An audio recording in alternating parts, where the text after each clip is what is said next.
Alright, welcome sa ating video for today where we'll be showing ang capability ng ating Swellas 3.0 um, in terms of point of sale terminal.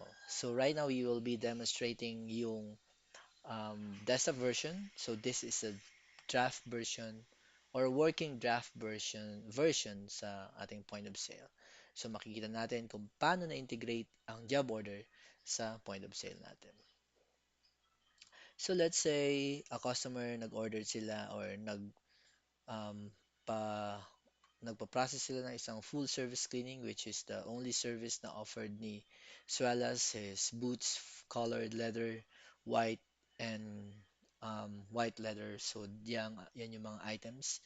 And then there was an add-on, so deodorize.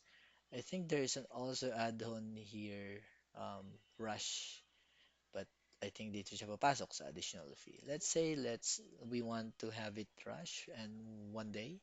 So there's an additional fee of 200. So the total cost na babayaran ng customer is 850 pesos. So the next step, which is described sa progress bar natin, kumuha tayo ng pangalan ng customer and ng number, that's not my real number, and the address, Baguio City. So ang pinaka-importante dito is ma-fill upan natin lahat ng information. So mapapansin nyo, hindi visible to, but that's okay. We will fix that in the next update. So Raymond Lab Dev is my portfolio company. So kung interesado kayo magpagawa ng application tulad nito, is just reach out. So once we go to next transaction, meron siyang, ito yung total na babayaran. So right now, this is the only process. Dollar pa yan, but this should be viewable. So for quick payment, you go to cash and or card. But let's say the customer want to make a GCash, kalimitan, madalas ang GCash or not malimit, more or less may marami tayong GCash, enter transaction number here, add payment. So once we get the payment, we can complete the transaction. So, yung next step natin is to go to POS transactions kung saan malilink ito. Makita natin yung mga available transactions na na-create natin. And we can also print a receipt. So, yan yung current process natin. So, syempre, babaguhin natin yung mga text dito. Kung like si Suelas is yung kanyang logo is handle with care ata. But let's see. Let's say go to POS transactions. It will go to the here.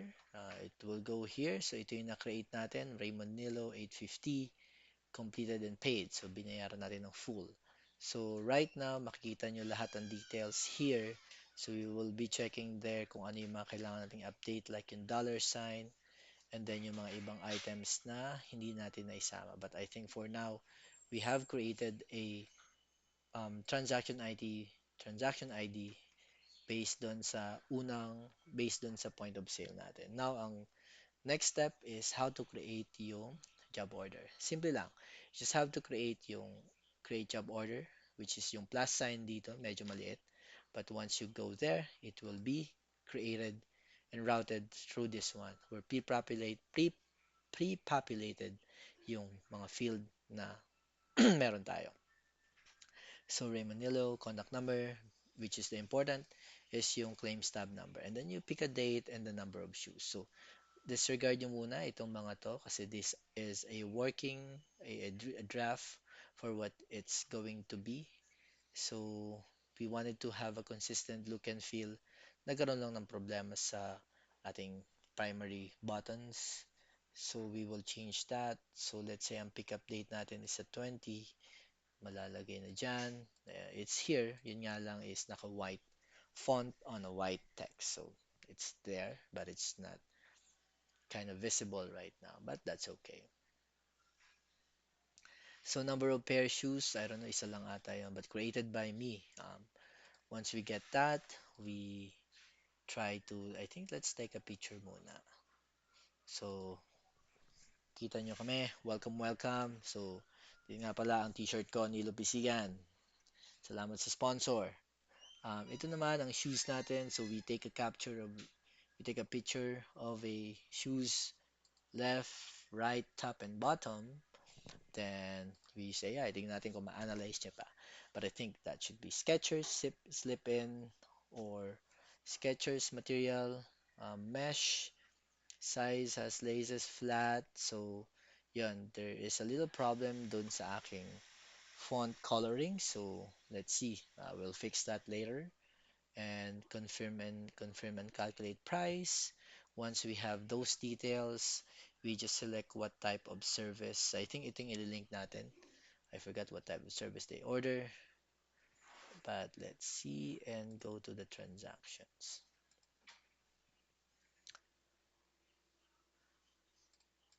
Dito pala. So let's see, ano ba yung in-order natin here? So we have color, Dio, and Rush. So let's say we have a colored full service color, Dio, and Rush. So, kita yan dyan. However, yung script lang kailangan ayusin. And we have a pictures already. Shoe material is mesh running and the cost is 850. So, similar yan kasi it comes from the database. So, dapat ang total is similar to the point of sale, which is gonna be linked here. So, once we just save the job order, so the transactions will be created. Then we go to the job order list, verify kung talagang na-create siya. This is the link kung saan nakalagay yung job order natin and these are the things that we can make some changes around.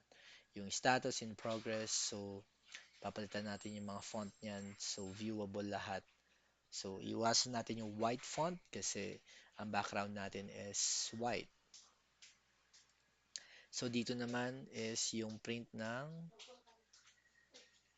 job order natin. So once we have that, printable na tong job order which is a very beautiful layout ng ating job. So once we try to print, it will be printed sa isang maliit na paper. I don't know, landscape, let's say portrait kung kasya. Auto-adjusted. So yan ang ating current status pag-create ng JO. So let's cancel that and then let's see kung sa job order natin, like, I think I did show this before, where we can go to its features and then we can also see yung mga pictures na related doon sa ating sapatos. So, that's the entire process from um, from accepting orders up until managing the orders. So, syempre, kapag natapos na yung transactions, all they need to do is to go to the job order list and then click this button and make changes on the status. Lalagay natin yung mga status na kailangan ni Suelas. And also, dito rin naman sa settings, sa gear icon, we can make some changes as well.